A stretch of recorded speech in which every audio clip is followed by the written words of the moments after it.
আসসালামু আলাইকুম। লার্নফ্লুয়েন্সি চ্যানেলের পক্ষ থেকে সপ্তম শ্রেণীর শিক্ষার্থীদেরকে স্বাগতম জানাচ্ছি আজকের এই টিউটোরিয়ালে।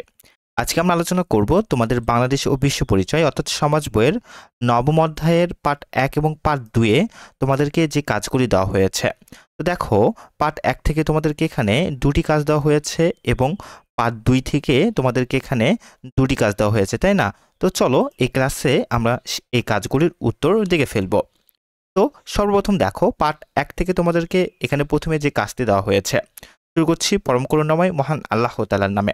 বলা হচ্ছে যে প্রবীণ কারা, প্রবীণদের কেন সম্মান করা উচিত? সমাধানটি দেখো। আমাদের দেশে সাধারণত 60 বয়সের মানুষকে প্রবীণ বলে গণ্য করা হয়, কারণ ওই বয়সের পর মানুষ দৈনন্দিন জীবিকা উপার্জনের কাছ থেকে অবসর নেন। বাংলাদেশে সরকারি চাকরি থেকে অবসরের বয়স 59 বছর, বিচারপতির 67 বছর, বিশ্ববিদ্যালয়ের শিক্ষক ও কোনো পেশাজীবীদের জন্য বয়সের এ সীমা সম্প্রতি 65 বছর পর্যন্ত বাড়ানো হয়েছে। যদিও ওই বয়সের পরও সেসব মানুষ তার কাজ করার সামর্থ্য হারিয়ে ফেলে তা নয়। তবে বিশ্বের উন্নত দেশগুলোতে 60 বা 65 বছর বয়সের পর একজন মানুষকে প্রবীণ বা সিনিয়র সিটিজেন হিসেবে গণ্য করা হয়। সমাজে তাদের বিশেষ সম্মান ও সুযোগ সুবিধা দেওয়া হয়। আমাদের সবারই পরিবার ও আত্মীয় স্বজনের মধ্যে প্রবীণ কেউ না কেউ আছেন।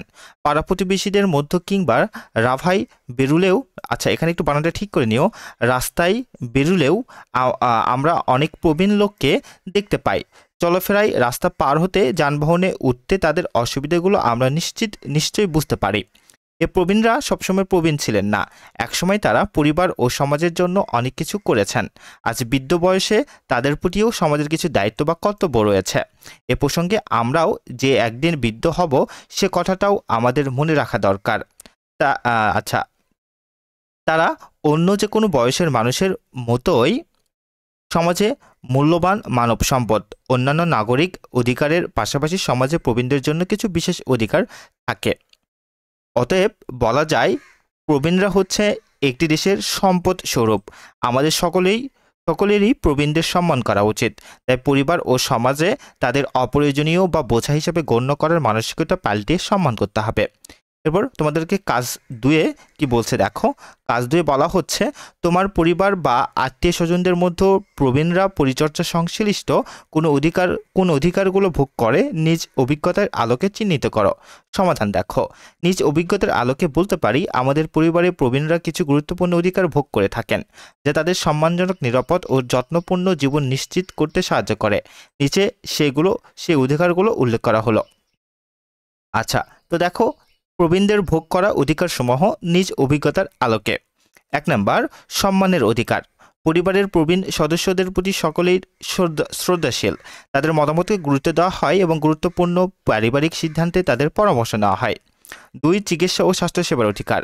অসুস্থ হলে তারা দ্রুত চিকিৎসা সুবিধা পান। নিয়মিত ডাক্তারের চেক আপ, ঔষধ এবং প্রয়োজন হলে হোম কেয়ারের ব্যবস্থা রাখা হয়। 3 নাম্বার, নিরাপদ বসবাসের অধিকার। প্রবীণরা পরিবারেই থাকেন এবং তাদের জন্য আরামদায়ক ও নিরাপদ পরিবেশ নিশ্চিত করা হয়, যেমন স্লিপ-প্রুফ ঘর, ভালো আলো বাতাস, চলাফেরা সুবিধা। 4 নম্বরে দেখো, ভরণ পোষণের অধিকার। পরিবার থেকে তাদের সব মৌলিক অধিকার, খাবার, কাপড়, বাসস্থান পূরণ করা হয়। তারা আর্থিকভাবে স্বাধীন না হলেও পরিবারের অন্যান্য সদস্যরা তাদের দায়িত্ব পালন করে থাকে। ভালোবাসা ও মানসিক সুরক্ষার অধিকার। প্রবীণদের মানসিক স্বাস্থ্য রক্ষার, তাদের সঙ্গে গল্প করা, সময় কাটানো এবং গ্র্যান্ড চিলড্রেনদের সঙ্গে অর্থাৎ নাতনিদের সঙ্গে যোগাযোগ রাখার সুযোগ দেওয়া হয়। এরপর দেখো, ধর্মীয় ও সাংস্কৃতিক চর্চার অধিকার। তারা নামাজ, ধর্মীয় অনুষ্ঠান বা পছন্দের টিভি অনুষ্ঠান দেখতে পারেন। এগুলোতে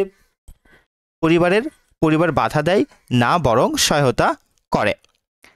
এছাড়াও তোমাদের এখান থেকে পার্ট 1 থেকে কাজগুলি।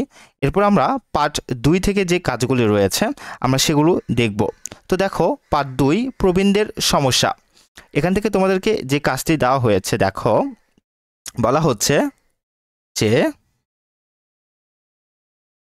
কাজ 1, প্রবীণদের সমস্যাগুলি উল্লেখ করো।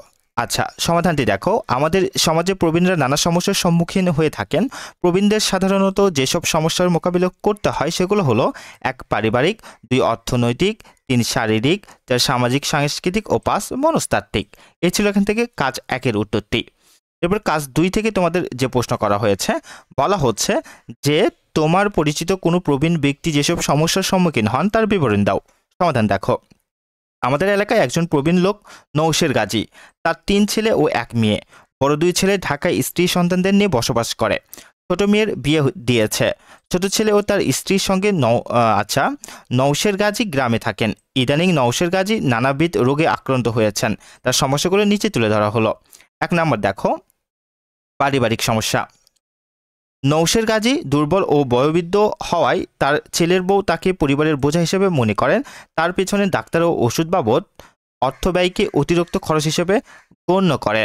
শীতকালে গরম খাবার, গরম পানি তৈরি করে দেওয়াকে বাড়তি ঝামেলা মনে করে। এজন্য তাকে প্রায় পুত্রবধূর নানা কটু কথা শুনতে হয়। 2 নম্বর, অর্থনৈতিক সমস্যা। নৌশের গাজী কৃষক হওয়ায় বৃদ্ধ বয়সে তার কোনো আয় রোজগার নেই। কোনো কিছু করতে হলে ছেলেদের দ্বারস্থ হতে হয়। তখন তাদের কাছে কখনো কিছু পাওয়া যায়, আবার কখনো বিমুখ হতে হয়। অপরদিকে ছেলেদের রোজগার খরচের তুলনায় যথেষ্ট না হয় তারা ইচ্ছা থাকা সত্ত্বেও বাবার জন্য তেমন কিছু করতে পারে না। ফলে নৌশের গাজী দৈন্যতার মধ্যেই কালতিপাত করে। শারীরিক সমস্যা।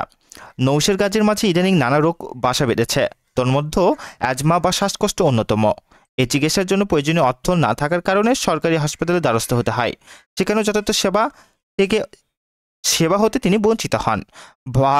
আচ্ছা দেখো, ভারপুত্রবধূ এজন্য তাকে একদম সহ্য করতে পারে না।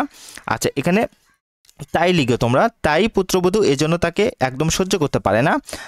ভাই তার মাঝে অসহায়ত্ববোধ বিরাজ করে। ভাই না, এখানে তাই, হ্যাঁ, একটু বানানগুলো ঠিক করে নিও। তাই তার মাঝে অসহায়ত্ববোধ বিরাজ করে। এই ছিল তোমাদের জন্য আজকের এই আলোচনাটি। ভিডিওটি ভালো লেগে থাকলে লাইক দেবে এবং অবশ্যই লার্ন ফ্লুয়েন্সি চ্যানেলটিকে সাবস্ক্রাইব করবে। এরপরের ক্লাসে এরপরের পার্ট থেকে তোমাদেরকে যে কাজগুলি হবে সেগুলোর উত্তর আমরা করে ফেলবো ইনশাল্লাহ। ভালো থেকো, সুস্থ থেকো। আসসালামু আলাইকুম।